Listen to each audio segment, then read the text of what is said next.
नमस्कार शेतकरी मित्रांनो. कोंबडी बसते पण अंडी खराब होतात किंवा समजा 15 ते 20 अंडी ठेवली आणि त्याच्यातून 10-12च अंडी निघली तर हेल्दी अंडी आणि सर्वची सर्व अंड्यामधून पिल्लू निघण्यासाठी आपण घरगुती एक छान उपाय बघूया देशी.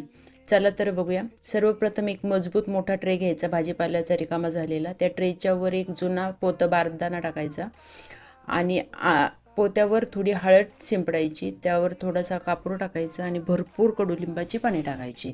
हळद, कापूर आणि नीम हे नैसर्गिकरित्या जंतू आणि कीड दूर करायला मदत करतात. यानंतर त्यावर व्यवस्थित अंडी ठेवा, कोंबडीला बसू द्या. असं केल्यावर अंडी खराब होण्याची शक्यता कमी होते आणि अंड्यातून निघणारी गोंडस पिल्लं जास्त निरोगी आणि तंदुरुस्त राहतात. तुम्ही बघू शकता व्हिडिओमध्ये. अशाच ऑर्गॅनिक माहितीसाठी MS ऑर्गॅनिक चॅनलला लाईक आणि सबस्क्राईब करा आणि तुमच्या मित्रांपर्यंत हा व्हिडिओ जास्तीत जास्त शेअर करा.